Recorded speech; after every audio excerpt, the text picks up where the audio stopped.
Hi guys, welcome back to the workshop. Thanks for joining me today.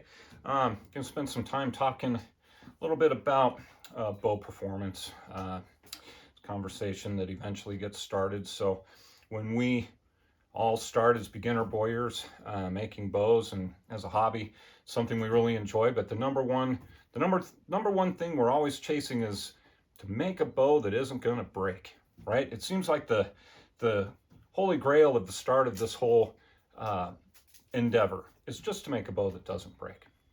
And so as we move along in the course of our craft, eventually, we get out there and we got our new unbroken bow and decide we're going to shoot it in. And unfortunately, there are other people at the target range, and it's kind of embarrassing when that bow bounces an arrow off of the butt.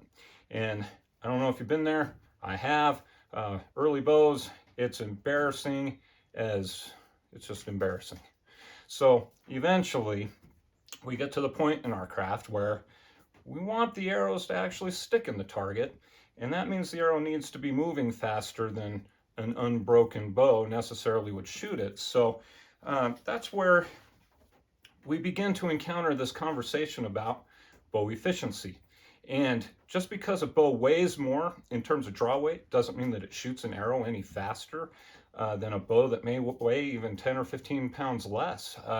This all comes down to how we design and produce that bow. So I wanted to take a minute today and go through some of that stuff with you guys and give you just some very basic rules of thumb. First and foremost, we need to cover some basic truths about how wood bends and the nature of wood before we know how to apply it in our bow building experience. So I'm going to take a minute here and just talk about some very basic fundamentals to work with. And so as you look here, I've got two pieces of wood. They're the same length, same width. This particular piece is thicker than this particular piece. And so, logic from far back tells us that, this particular, the thicker piece is not going to bend as easy as a thinner piece. All right, so a thin piece of wood is going to bend further, easier without breaking. If I were to try and bend this piece as far as I bent the other, it would break. And that's pretty basic. So thin wood will bend further and easier than thicker wood. So that's principle number one that we want to apply when we're building our bows. Principle number two, and this is getting a little deeper in terms of kind of the structural engineering piece of things. What I'm looking at here is a piece of hickory. Okay, it's 1 inch across, 1 inch thick rather, 2 inches wide, and you'll see that I can put some weight on this piece of wood, and it's going to bend at its center. So a piece of wood, when it is twice as wide, it's twice as strong. All right, so when we start talking about the strength of wood, when we're looking at width, you double your strength when you double its width.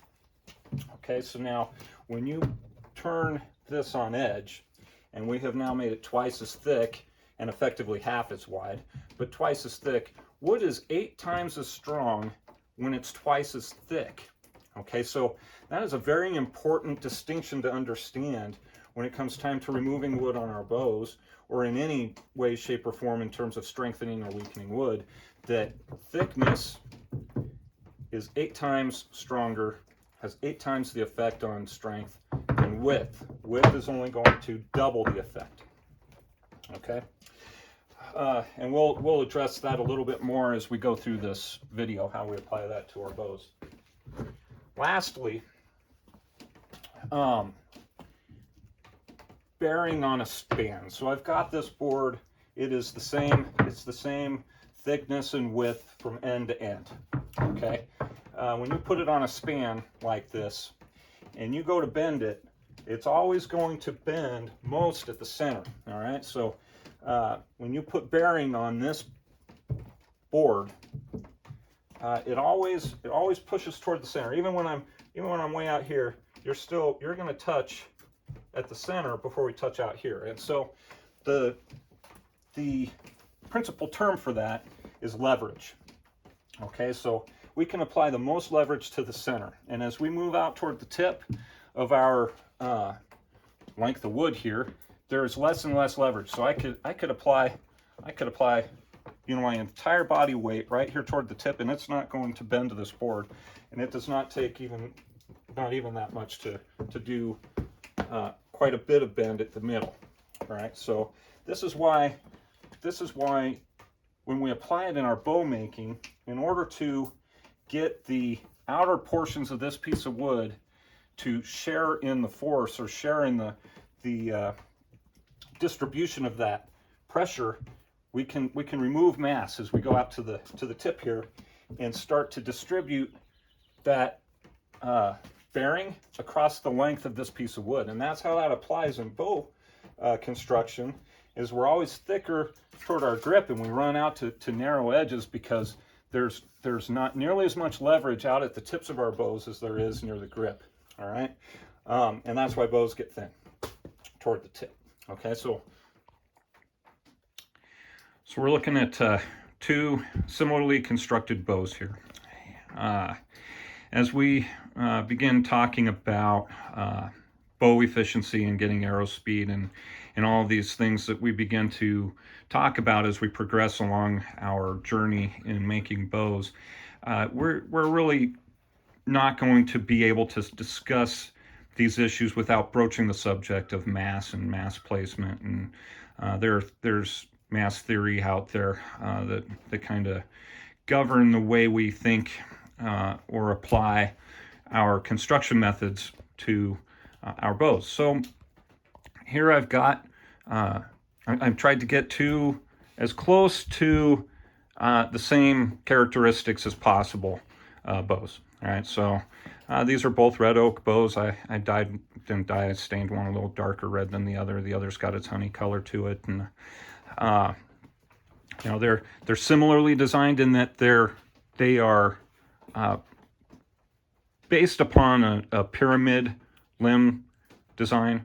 All right, so in that aspect, they are similarly designed. The weight of these bows, so in terms of mass, right? So I guess, you know, we can talk all day about different things, but truthfully, this conversation is going to turn to mass and mass theory, and I want to keep it light and simple to the point where new bowyers can start to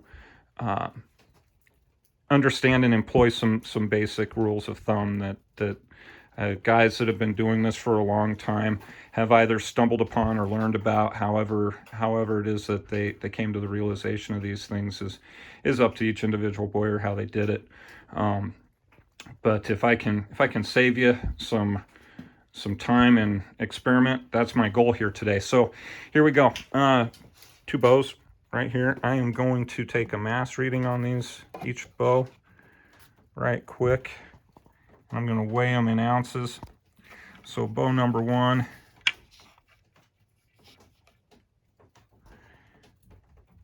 coming in just over 22 ounces, 22.3. Okay, bow number 2, just under 22 ounces, so 21.8. So we're talking less than half an ounce difference in terms of physical weight between these bows. So I think when we start addressing, you know, apples and oranges or apples to apples, I think this is about as close to apples as I can get as far as an example of the bows that I have hanging on my wall. So we want to now kind of talk about what kind of performance did we get out of these bows. And guys, I'll tell you, the light colored bow right here, just as a frame of reference, this is the first bow I ever made that didn't break. Right, so I'm gonna harken back to my story about the goal of not breaking a bow, and actually can be pretty proud of it too. If you look at it compared to the bow behind it, it's got less set. You know, it looks like it's not showing a whole lot of strain. I was pretty, and I'm still pretty doggone proud of that particular bow. First bow I ever made that didn't break. The bow beside it, I want to say I built this bow probably, oh shoot, 3, 4, 5 years ago or so. It was a concept bow for me. It was one that I built after reading a chapter in the Bowyer's Bibles, Volume 4, about mass theory. So it's actually a design taken from that chapter, built to kind of take advantage of the properties that I just described as far as bending wood. All right, so two 22-ounce pieces of red oak right in front of us here. The bow on the left, the dark bow, the bow I made most recently, it shoots in the low 150s feet per second. I'm not going to do any shooting footage today. I think that's just boring material, as if just staring at two bows with me walking around is any more exciting. But the honey-colored bow here, the one on the left, okay, it shot arrows right around the 120 feet per second mark. All right, a little less, a little more, but if I was to give it a round number, it's 120 feet per second. All right, at 20 yards, it bounces an arrow off the target. It's embarrassing. I'm just saying. Anyway, the difference. So I guess that's the purpose of this video, is how come I can have a 22-ounce bow on the right that's arguably a understood to be an efficient design. It's showing very little strain, as a matter of fact, and the bow on the left gets like 30 feet per second more. Right? We can start with the obvious. Okay, I've been kind of holding out on this. But this particular bow, the bow I very first made that didn't break, it's a 40-pound bow. 40 pounds at 28 inches. Bow beside it came out at about 53 pounds at 28 inches. So you guys know that you pick up a 40-pound bow, it's not going to shoot as fast as a 53-pound bow. Similarly designed anyway. So that's the difference between these two bows. All right, so one is a heavier draw weight, but I guess the point being that 22 ounce, and by the way, I'm going to talk about faster, and it's showing almost a clean inch more set than the 40-pound bow. 40 pounds at 28 inches, almost zero set. Doesn't even touch a 50-pound bow with about 1.5 inches a set. So why does the one on the left shoot so much better than the one on the right? Why did that piece of oak turn out that arrow speed versus the other piece? So a good way to look at this is I took the amount of wood that produced a 40-pound bow, reapportioned it, and made a 50-pound bow of the same weight, and got 30 feet more per second of arrow speed. Right? So let's address how that happened and why we can take and cram 22 ounces into a 53-pound bow versus a 40-pound bow. All right, I'll break down for you why we got so much more arrow speed out of the top bow versus the bottom bow. All right, and kind of describe some basic design elements, some basic construction elements that are involved here. So we could argue that they're both pretty wide-limbed bows, but the fact of the matter is that the 40-pound bow is 2.5 inches at the fade. The 50-pound bow is about 2 inches flat at the fade. Okay, both run out to narrow tips. The pyramid design runs in straight lines out to that tip, whereas the 50-pound bow has what they described as an Eiffel Tower sort of tip design, where you can almost see where it drastically takes a turn here for narrowing at the tips, right? Such that it actually runs narrower dimensions at the extreme tip of the bow versus the pyramid design. Okay, so pyramid design is it's a great design, guys. Don't let me steer you away from a pyramid design. It is intended to reduce mass evenly all the way down to the tip, and it makes good sense to do so. But the way we reduce mass in these two bows is vastly different. Okay, so you got to remember that wood is 8 times as strong when it's twice as thick, and it's twice as strong when it's twice as wide. So this bow is taking advantage of width to get its resistance. Okay, so we got that 40-pound draw weight by keeping a wide, thin limb. Bends easier without breaking, right? I mean, that's what a bowyer wants when he's starting out. I want to bend my piece of wood without breaking. This one here is thinner, narrower, we'll say narrower, but a little bit thicker at the grip. So I'm not going to pull out a calipers here. Hopefully it's visually evident that the top bow, okay, it's just a hair thicker from front to back. Okay, so just a hair. Think about that. Just a hair thicker here, you know, makes this a 10-15 pound heavier bow. All right, now then, here's the next thing to consider. As we start taking wood off of here, right, your belly, all right, and you're removing wood.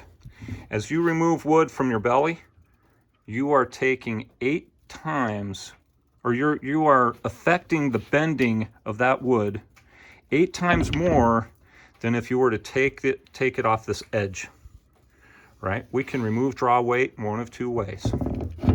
On its edge, make the limbs narrower, or we can take it off the belly, make them thinner. Now remember, I'd have to go 8 times. I mean, as an illustration, I would have to take wood, if I'm only using a scraper, I would have to scrape wood off the edge of this bow 8 times from fade to tip to have the same effect as one scrape across the belly from fade to tip. Now notice in that explanation that you remove 8 times the mass when you take it off the edge of a bow to get the same effect as 1/8 of the mass off the belly. That's the difference between these 2 bows. Okay, the light bow was managed on its belly. The heavier bow was managed more on its edges. And it's no more evident than right here. Right? Look at the thickness of the difference in thickness between these tips. Right? This bow was managed on its belly. This bow was managed on its edges.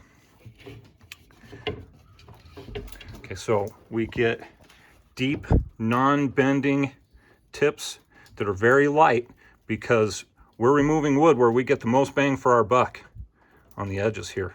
This, not so much. Okay. Now, so one of the other basics in terms of bow construction is we want to try and eliminate a lot of bending out at the tips of the limbs, right? It's a concept we call whip tillering. I'm going to string these up and just kind of give you a profile look at these 2 bows that also help explain why the dark bow shoots so much faster than the light colored bow. So let me get them strung up and hang on a second. Okay, for those of you that have been making bows for a while and are schooled a little bit in terms of limb profile and tillering, you can already see the story that this tells. All right, these bows are both, they're bending evenly, not necessarily the top bow there, or the right-hand side. We got even bend on the limbs. You'll notice that there's a lot more bend out near the tip on the 40-pound bow versus the 50-pound bow. That is a condition known as whip tillering.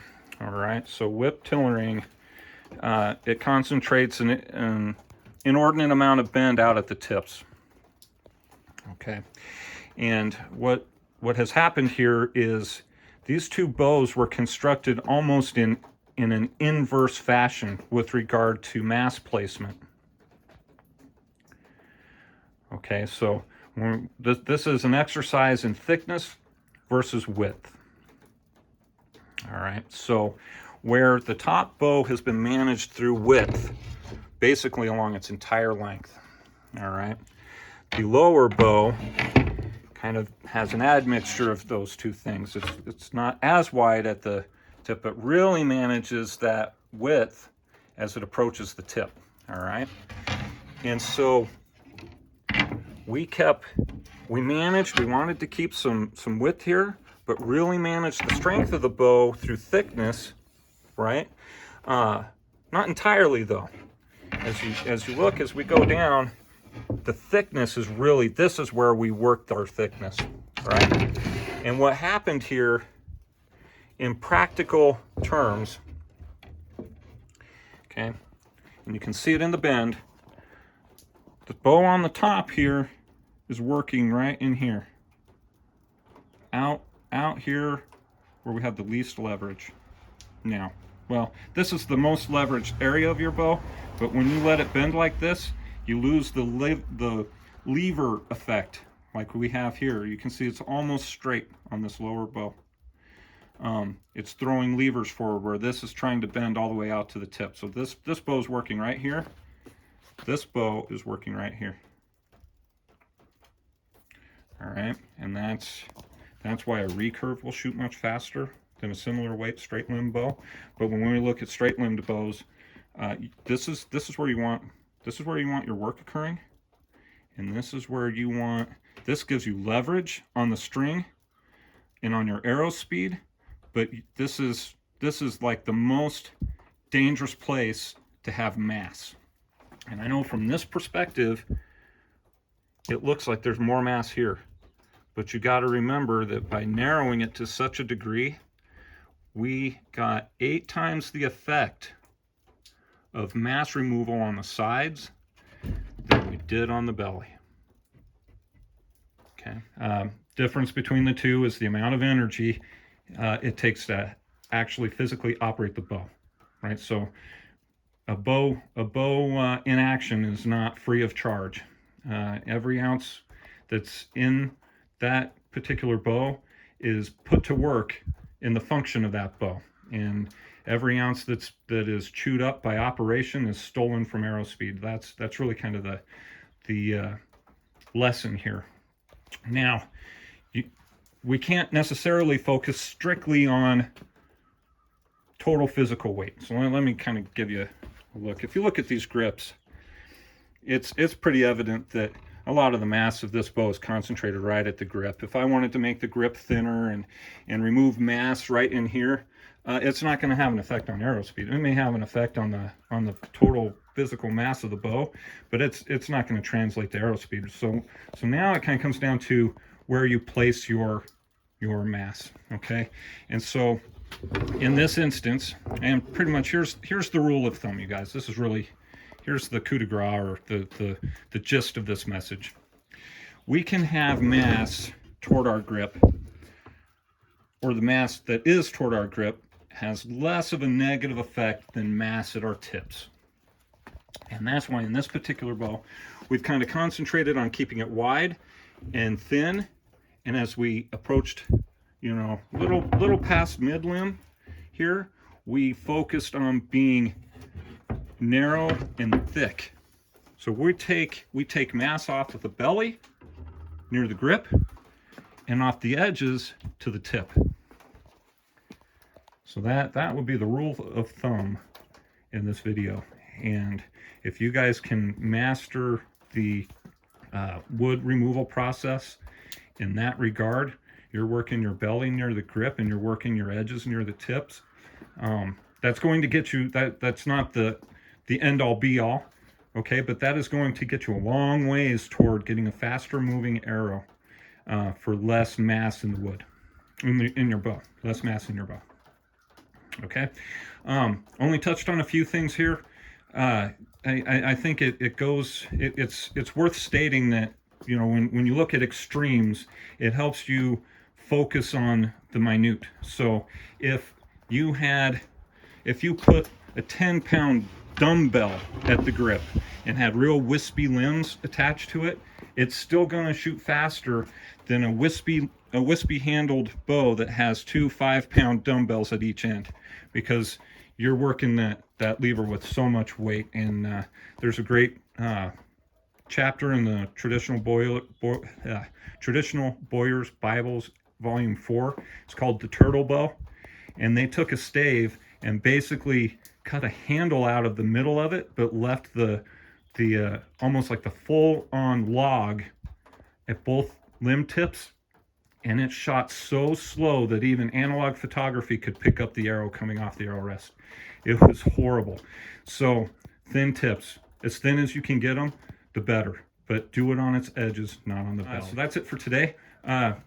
Be sure to like and subscribe the video. I think I'll probably do a little more discussion as the weeks come and go.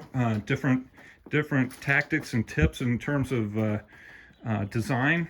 Anything you do with a bow, it comes with a cost to get a benefit. So you know, maybe kind of put together a series of you know, costs and benefits to different design aspects. But here you go, two 22-ounce bows, both red oak. The light colored bow is a dog. The dark colored bow is kick-ass bow. So there you go.